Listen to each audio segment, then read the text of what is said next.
नारदा ध्रुवा अक्रूरा शुका हन सनत कुमारा या भक्ती मी धनुर्धरा प्राप्यो जैसा. ओवी आहे 468, अध्याय आहे 9. भगवंत अर्जुनाला सांगतात की नारद, ध्रुव, अक्रूर, शुक आणि सनत कुमार हे आपापल्या परीने भक्ती करून मला येऊन मिळाले. या प्रत्येकाची गोष्ट, भक्ती करण्याची पद्धत वेगळी असली तरी त्यांचे उद्दिष्ट मात्र एकच होते, ते म्हणजे भगवत प्राप्ती.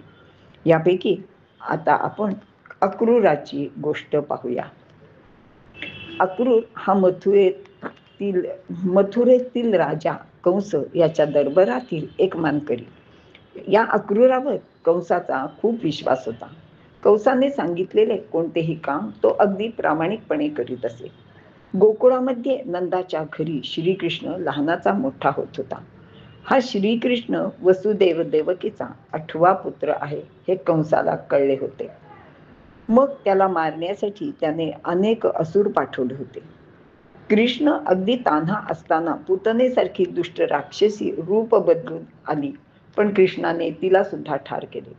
त्यानंतर सुद्धा बकासूर, शकटासूर, अघासूर असे अनेक राक्षस मृत्युमुखी पडले होते.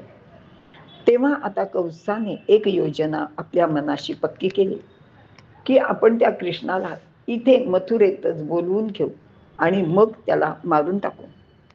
पण कृष्णाला मथुरेत आणण्यासाठी कोण जाणार असा प्रश्न त्याला पडला. पण थोडा विचार करताच त्याला अक्रूराचे नाव सुचले. मग त्याने अक्रूराला आपल्या महालात बोलावून घेतले आणि तो अक्रूराला म्हणाला, अक्रूरा मित्रा, माझं एक काम आहे रे तुझ्याकडे, तू करशील का?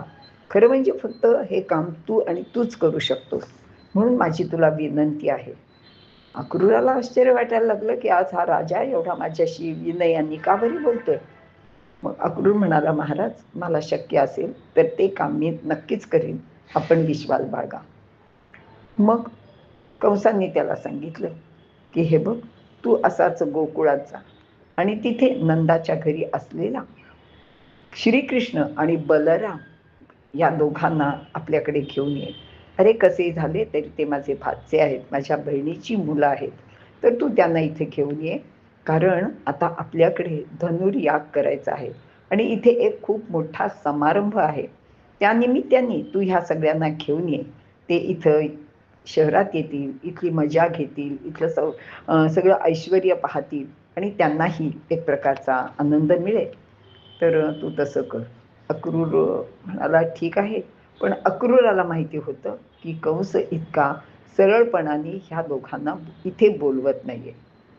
हे सांगून झाल्यावर कंस पुढे म्हणाला की आणि अजून पण एक काम कर की तिथे नंद आणि इतर गोप आहेत त्यांना सुद्धा माझ्यातर्फे अगदी अवश्य अग्रहाचं निमंत्रण दे आणि त्यांना सुद्धा या इथे मथुरेत यायला सांग.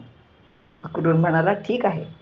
मग त्या कंसाने त्याच्यासाठी काही भेटवस्तू दिला आणि त्याला निरोप दिला आणि त्याला सांगितलं की बाहेर रथ तयार आहे, तू आजच्या आजच खरं म्हणजे गोकुळात जा आणि उद्यापर्यंत त्या दोघांना घेऊन. अक्रूर म्हणाला, ठीक आहे, मी करतो. असे म्हणून अक्रूर निघून गेला. आता संध्याकाळची वेळ झाली होती, म्हणून अक्रूर त्या दिवशी मथुरेतच थांबला. दुसऱ्या दिवशी अगदी सकाळी लवकर आपलं सगळं आवरून अक्रूर रथात बसला आणि रथ गोकुळाकडे धावू लागला. अक्रूराला आता असं झालं होतं की कधी एकदा त्या मी श्रीकृष्णाला भेटतो. या श्रीकृष्णाचं खूप गुणवर्णन ऐकलंय हो, पण आतापर्यंत मला त्याला भेटायची संधीच मिळाली नाही. पण आज अगदी ह्या कंसाने ती संधी मला सहज उपलब्ध करून दिलेली आहे. असा विचार करत करत आणि कृष्णाचंच ध्यान मनाशी करत करत अक्रूर अगदी गोकुळाजवळ येऊन उभा राहिला. गोकुळात प्रवेश केल्यावर तिथल्या लोकांना आश्चर्य वाटलं की अरे हा रथ इथं कुठे आला, आपल्या गावात तर कोणाकडे रथ नाहीये. आणि बघता बघता तो रथ नंदाच्या घराजवळ उभा राहिला. त्यातून अक्रूर पटकन बाहेर आला आणि त्यांनी समोरच दाराशी खेळत असलेल्या किंवा उभ्या असलेल्या श्रीकृष्णाला बघितलं आणि त्यांनी जाऊन तत्क्षणी त्यांना साष्टांग दंडवतच घातलं आणि म्हणाला की मी अक्रूर श्रीकृष्णाने अक्रूराला उठवलं आणि म्हणला, काका तुम्ही हे काय करताय, माझ्या काय पाया पडताय. आणि कृष्णाने त्याला अगदी मिठीच मारली. आता अक्रूराला अगदी धन्य धन्य झालं. थोड्या वेळाने नंदराज आले. नंदराजांनी सगळी चौकशी केली, त्याला विचारले. तेव्हा त्यांनी सांगितलं की कंस महाराजांची अशी आज्ञा आहे की या दोघांना म्हणजे श्रीकृष्ण आणि बलराम यांना घेऊन मी मथुरेत जावे आणि त्यासाठीच मी रथ घेऊन आलेलो आहे. आम्ही उद्या सकाळीच मथुरेला जायला निघू. आता असं म्हटल्यावर त्या यशोदा आणि नंदाला इतकं दुःख झालं, म्हणजे यशोदा तर अगदी मूर्छित होऊन पडायचीच वेळ आली. आणि ती म्हणली की नाही नाही नाही, मी माझ्या कान्हाला कुठेच सोडणार नाही, माझा कान्हा माझ्यापासून अजिबात दूर जाणार नाही. आणि ती रडायला लागली. अक्रूराने नंदाने सगळी खूप समजून घातली की राजाची आज्ञा आहे, ती आपल्याला पाळायलाच लागेल. आणि मग श्रीकृष्ण आणि बलराम म्हणाले की ठीक आहे, आम्ही काका तुमच्या बरोबर येऊ, आम्हाला ही मथुरा पाहायचीच आहे. मथुरा राजधानी आहे, तिथं खूप छान छान काय काय आहे असं आम्ही आतापर्यंत ऐकलंय. आता आम्हाला ते प्रत्यक्ष पाहण्याची संधी मिळते, तर आम्ही तुमच्या बरोबर नक्की येऊ. झाले. गोकुळात सगळीकडे ही बातमी पसरली की उद्या श्रीकृष्ण आणि बलराम मथुरेला जाणार आहेत. मथुरेला जाणार आहेत म्हटल्यावर तिथल्या सगळ्या गोपिकांच्या तुमचं पाणी पळालं. त्यांना माहिती होतं की हा कंस किती दुष्ट आहे आणि हा आमचा असा हा गोजीरवाणा कान्हा हा तिथे जाऊन हा काय करेल माहिती नाही. कृष्णावर कोणते संकट नवीन येणार आहे ते माहिती नाही. असे म्हणून त्या गोपिका खरं तर रडू लागल्या आणि त्या म्हणाल्या की आपण ह्या अक्रूराला कृष्णाला नेऊच द्यायचं नाही, आपण त्याच्या रथासमोर आडवं पडूया आणि कोणत्याही परिस्थितीत तो आपल्या गोकुळातून मथुरेला जाणार नाही या संबंधी आपण काहीतरी उपायच करूया.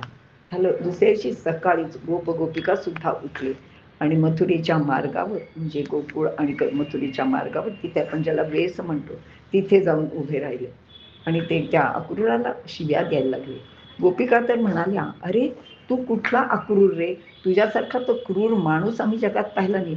आमच्या या कोवळ्या आमच्या लाडक्या आमच्या कान्हाला तू घेऊन जातोय, तुला थोडीशी सुद्धा काही वाटत नाही का, आम्ही तुला त्याला नेऊन देणार नाही. गोपिकांचा तो आक्रोश पाहून श्रीकृष्ण खाली उतरले आणि ते म्हटले की तुम्ही काही काळजी करू नका, मी कंसाला भेटून लवकरच परत येईन आणि तुम्हाला भेटीन, मी गोकुळ सोडून जाणार नाही. असं ऐकल्यावर थोडासा दिलासा त्या गोपिकांना मिळाला आणि मग काय अक्रूर भगवंताला आणि बलरामाला घेऊन मथुरेत आला. तिथे धनुर्यागाची खूप मोठी तयारी चालली होती आणि पुढे काय झालं ते तर खरं सगळं आपल्याला माहितीच आहे. असा हा अक्रूर यानेच या दोघांना मथुरेत आणलं आणि मग त्यामुळेच कंसाचा वध सुद्धा झाला. हा अक्रूर जो आहे ह्याचा अनेक 2-3 ठिकाणी महाभारतात उल्लेख येतो. पांडवांच्या तरुणपणी धृतराष्ट्र त्यांना नीट वागवतो की नाही, तो त्यांच्याशी कसं वागतो असं पाहण्यासाठी श्रीकृष्णाने या अक्रूराला मुद्दामच हस्तिनापुरात धाडले होते. त्यावेळी कुंतीची पण त्यांनी भेट घेतली आणि कुंतीने तिथली सगळी परिस्थिती अक्रूराजवळ अगदी मोकळ्या मनाने सांगितली. त्यावेळी अक्रूराने या धृतराष्ट्राला सुद्धा 4 उपदेशाच्या गोष्टी सांगितल्या होत्या. अर्थात धृतराष्ट्रावर त्याचा काही परिणाम होणार नव्हता हे अक्रूरालाही माहिती होते. द्रौपदीच्या स्वयंवर काळी आलेल्या राजांमध्ये अक्रूर होता. तसेच युधिष्ठिराच्या दरबारात सुद्धा इतर राजांबरोबर अक्रूराने हजेरी लावली होती. आता या अक्रूराचा आणखी एका ठिकाणी संबंध येतो, तो म्हणजे स्यमंतक मण्याच्या प्रकरणात. सत्राजिताचा हा स्यमंतक मणी श्रीकृष्णाने चोरला असा श्रीकृष्णावर आळ आला. त्यावेळी अर्थातच श्रीकृष्ण द्वारकेमध्ये होते, परंतु शतधन्व्याने तो मणी अक्रूराजवळ ठेवला होता. श्रीकृष्णाने या मण्याकरता शतधन्व्याचा शिरच्छेदही केला होता. त्यावेळी अक्रूर भीतीने मथुरा सोडून पळाला, तो काशीला गेला. काशीत याच्या नावाचा एक अक्रूर नावाचा घाट पण आहे. श्रीकृष्णाने अक्रूराला गाठले आणि त्याला सांगितले की माझ्याजवळ स्यमंतक मणी आहे असा लोकांना संशय आहे आणि त्यामुळे माझ्यावर चोरीचा आळ आलेला आहे. तेव्हा तो मणी तू इतरांना दाखव आणि त्यांच्या संशयाची निवृत्ती कर. अर्थातच अक्रूराने त्याप्रमाणे केले आणि श्रीकृष्णाचा चोरीचा आळ दूर झाला. असा हा अक्रूर भगवंताच्या अनेक भक्तांच्या यादीमध्ये अगदी काय म्हणतो आपण त्याला, की प्रकर्षाने आपल्याला दिसून येतो असा हा श्लोक आहे.